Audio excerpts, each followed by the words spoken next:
ബുജ്ജി എന്നടാ എന്നാ ഉള്ളേ എന്നെ പറ്റിയേ ഉള്ള ഭക്ഷണം കഴിച്ചോ? കഴിച്ചോ മോനെ ബുജ്ജി? ഭക്ഷണം കഴിച്ചോട്ടാ ഉള്ളേ?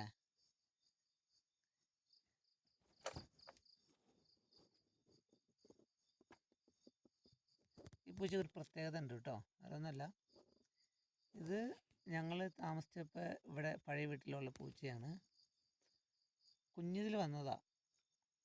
അതിനുശേഷം പുതിയ വീട്ടിലേക്ക് താമസം മാറിയ ശേഷം ഈ പൂച്ചേനെ ഞങ്ങൾ പുതിയ വീട്ടിൽ കൊണ്ടുപോയി. പക്ഷേ നമ്മുടെ പുതിയ വീടും പഴയ വീടായിട്ട് ഒരു 1.5 കിലോമീറ്റർ അടുത്ത് വ്യത്യാസമുണ്ട്. എങ്കിലും ഈ പൂച്ച പഴയ വീട്ടിൽ തന്നെയാണ് ഇപ്പോൾ താമസിക്കുന്നത്. ഒറ്റയ്ക്കാണ് താമസിക്കുന്നത്. കണ്ടോ, എന്നെ കണ്ടപ്പോൾ ഭയങ്കര സ്നേഹം കാണിക്കുന്നതാണ് കാണുന്നത്. കണ്ടോ, ഇതാണ് ഞങ്ങളുടെ പഴയ വീട്. കണ്ടോ, ഇതാ പഴയ വീട്. എന്നാ ഉള്ളേ ബുജ്ജി എന്നാ പേര് കേട്ടോ. എൻ്റെ മക്കൾ വെച്ച പേരാണ് ബുജ്ജി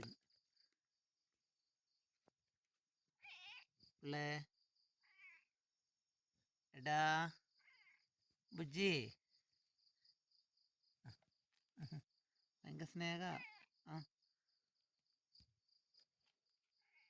എന്നാ